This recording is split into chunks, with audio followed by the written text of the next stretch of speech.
So when and how did you reconnect? Well, I received a letter from JJ. Sometimes I just forget the year. He sent it to me on February 7th, 2005. And that was in February. He was going to be getting married in July. And he contacted me wanting to know if I would be interested in getting together. And he said, know that I've had a good life. And I emailed him that same day, and then he waited a day to email me back because he thought when he sent it out it would be months and months and months before he got a response. So 2 days passed, and then he came back to me by email, and we set a phone call time. And then we talked, and we ended up talking about 90 minutes. We found out we were both very verbal. And then 5 weeks later, I was in San Francisco with him and his fiance, and I was going to stay in a hotel, and instead I ended up staying 2 nights and 3 days in their 900 square foot studio apartment. So when I tell you we were really together, we were really together. Was that your first contact with him since he was born? Yes, I saw him for 3 minutes when he was born. Yeah, and he was, when he contacted me, he was a month away from his 27th birthday. What happened after JJ and I met? It went extremely well, and I don't know, the two of us, after we spoke on the phone, it was just simple, and we just knew we wanted to see each other, and we could speak with each other so easily. It's like we'd known each other all our lives, and I know we had, but we hadn't seen each other. And so because it went well, he wanted to know if he should I connect with my dad, and well, that's your choice. So he found you first, and then he found Yeah, and then about a month later, he met with Chris. Yeah, and that went very well for them, too. So can you talk about the events leading to JJ's birth and his adoption? Sure. So my parents were Catholic, and they converted our family to Catholicism when I was 16 years old. We went to this all-girl Catholic school, and we weren't Catholic, and so they converted everyone. And the reason I mention that is because the Catholic Church got involved with this. I had a Catholic lawyer. There were just all kinds of people who got involved. That made it a very, very ugly. The events leading up to it were very, very ugly. And let's see. Was there a lot of guilt, made you feel like? Yeah. It was like I was a non-entity, actually. Once the Catholic Church's lawyer got involved, I was just a vessel growing this child. There were people who wanted to adopt him and really had no say in anything. And Chris and I were very, very much in love. He had asked me to marry him. I mean, exchanged rings, everything. And let's see, I think that's when I was about, 3 or 4 months pregnant. Unfortunately, he was down in California going to school. I was living in Portland at my parents' house. And so there's... And how old were you, and how old was he? He was, he has an October birthday, so he was 17 and I was 18. Yeah. And you wanted to get married, but... Yes. The adults? It wasn't his parents. They would have been fine. It was my family. It was my parents. And just... For a while, my parents went insane. And I can see that. When you look back as an adult, it's like... It was out of their control. So they had to get as much control as they could. And they're very, very conservative people, so it's like, how would this look to the neighbors? How does this look to the relatives? In fact, when my mom's relatives came to see us and stay with us, I would be sent to my mother's best friend, and I would stay there. Because they didn't want you to be seen pregnant? Right. And my mother's sisters did not know about it, but my father's sisters did. We went and stayed with them at Thanksgiving. Yeah, so it's just the different ways. And, this was back in, people don't think the 70s were that long ago, but this was 77 and into 78. And I was going to a small private Catholic college at the time. Once they found out I was pregnant, I didn't show till I was 5 months along. I was told I could not stay at the school. What school was it? It was the University of Portland. And we don't think it was that long ago, and we think people might have been a little more open in the 70s, but no, so not about this. You were going to college? Yeah, I was, JJ was born in March. I started college in August. I'd gotten pregnant in June. This was like your first year of college? Yeah, it was my first year of college, and I didn't tell anybody. I didn't tell anybody for months that I was pregnant. So you went to an all-girls school. Was that high school? That was high school, and yeah. That's where you met him? Yes, that's where I met him. And then you were in college? Yeah. We were two people who were very, very much in love. He was conceived in love. There was no thought of us ever having an abortion. Wanted him. For some reason, I always knew that he just needed to be here. He needed to be born, and I didn't know that I'd ever see him again. But, you know, we told our kids, his now brothers and sisters, we told them about JJ when they were 10, 11, and 14.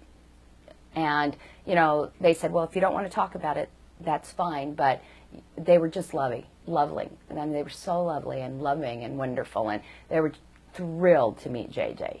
But you were 18 years old. Exactly. You got it. But these were the rules. And at the time also, I mean, I look back and I can see, even at the time, I got it. They had no state funding. They were a Catholic university. And since that time, they have state funding now. It's not strictly a Catholic university. I mean, they still have the president will always be a Catholic priest at this point. But at the time, there were pretty strict rules. It's not that I knew them going in. I wouldn't say that. I mean, it was a groovy time. It was 7 days. I was very surprised, actually. I was truly, truly surprised. So I just took one class, so I just stayed in the habit of being in school. And then after JJ was born, there was no discussion in my family. There was no grief counseling. There was nothing. I immediately went back into life. And I went back to University of Portland, and I made it through the end of my junior year. And then I went back. So I went to University of Portland 77 through 80. And then I went back 87 through 90. And I graduated and got my degree. So by the time you went back to U of P, you had gotten married and had other... I'd gotten married. I'd had 3 children. And I'd also gotten divorced, too. Yeah. I went through that whole thing and then found the love of my life, who I'm still with 20 years later, and it's still the love of my life, and it's still the best relationship, you know, ever. But also very, very good friends. One of my very best friends is my ex-husband, and we co-parented our kids.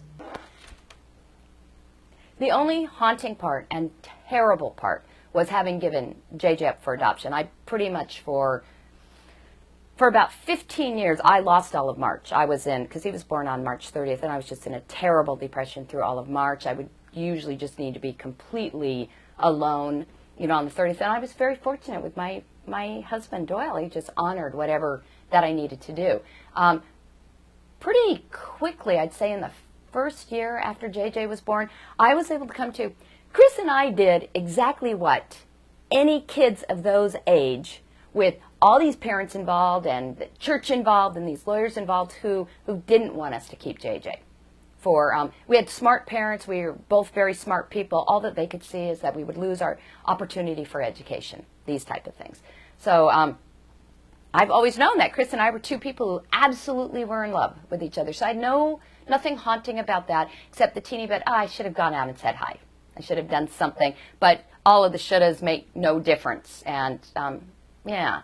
And then you fell into the problem with anorexia. Like, sorry, what age were you there? Well, the first there were some things that just happened from a young age, from about 6th grade to 6th grade, 8th grade, and I'm not going to talk about those because those are really family things that don't need to be shared. Okay, but there were some things that occurred around my body and my body image issue, and that I shouldn't start to look like a woman.